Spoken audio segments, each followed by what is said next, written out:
Anggota Parlimen Pakatan Harapan Bersatu dan Warisan menggesa Kerajaan Perikatan Nasional untuk mengadakan sidang penuh Dewan Rakyat pada 18 Mei akan datang. Pengerusi Bersatu Dr. Mahathir Mohamad, Presiden Warisan Muhammad Syafiee Apdal, Presiden PKR Anwar Ibrahim, Presiden Amanah Muhammad Sabu dan Setiausaha Agong DAP Lim Guan Eng dalam satu kenyataan bersama berkata, tiada alasan untuk kerajaan menghadkan sidang Parlimen hanya satu hari sahaja.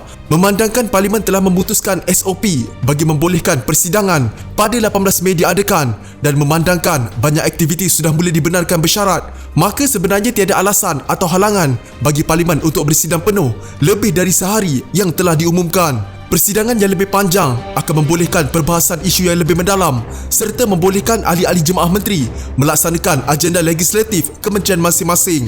Oleh yang demikian, kami menggesa kerajaan untuk segera melaksanakan sidang Parlimen penuh dengan menambah jumlah hari persidangan ke sekurang-kurangnya 2 minggu, kata pimpinan pembangkang. Setiausaha Dewan Rakyat pada 17 April lalu mengeluarkan notis kepada semua anggota Parlimen mengenai sidang yang akan diadakan pada 18 Mei ini. Bagaimanapun berbeza daripada biasa, sidang tersebut hanya berlangsung selama sehari.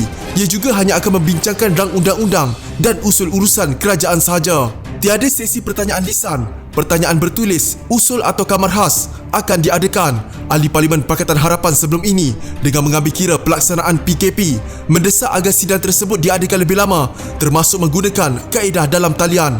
Bagaimanapun, Menteri di Jabatan Perdana Menteri Taqiyuddin Hassan menganggap cadangan itu bersifat pramatang, sempit dan gagal memahami keutamaan yang dihadapi oleh kerajaan ketika ini. Sebaliknya, kata Setiausaha Agong PAS itu, dalam konteks sidang pada 18 Mei ini, bagi kerajaan, isu paling utama ialah keselamatan semua pihak yang terlibat dalam urusan persidangan.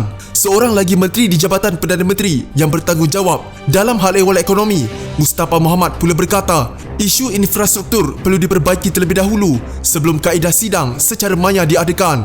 Untuk rekod, Kerajaan Pakatan Harapan dibentuk selepas pilihan raya umum ke-14 pada Mei 2018. Tetapi, dalam masa kurang dari 2 tahun, pentadbiran itu runtuh dan Kerajaan Perikatan Nasional mengambil alih kekuasaan negara pada hujung Februari 2020. Kerajaan Perikatan Nasional hasil ikatan kerjasama antara Barisan Nasional, PAS, Bersatu, GPS dan bekas MP PKR yang berpaling tada. Pada 1 Mac, Muhyiddin Yassin mengangkat sumpah sebagai Perdana Menteri ke-8 selepas partinya Bersatu membuat gabungan baru bersama Barisan Nasional, PAS dan GPS dikenali sebagai Perikatan Nasional. Pada masa sama, Ahli Parlimen Iskandar Puteri Lim Kit Siang menggesa orang ramai menurunkan tanda tangan melalui petisyen dalam talian untuk mendesak kerajaan mengadakan sidang Dewan Rakyat selama 2 minggu bagi membincangkan isu COVID-19. Katanya rakyat Malaysia yang ingin melihat demokrasi berparlimen berkembang di negara ini mesti memberikan sokongan kepada kempen yang dimulakan oleh Pertubuhan Pendesak Pembaharuan aliran bulan lalu.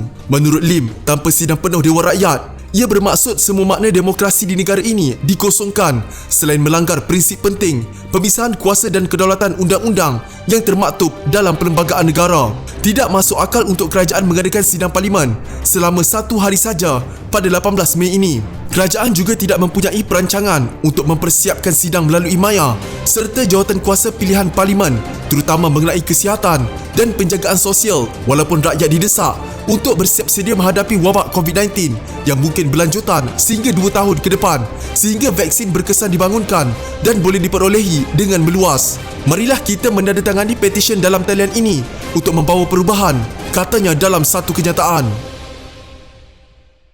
Jika anda mempunyai gejala seperti demam, batuk dan sesak nafas, jangan berlengah untuk terus ke klinik atau hospital bagi menjalani ujian saringan bersama kita tangani wabak COVID-19.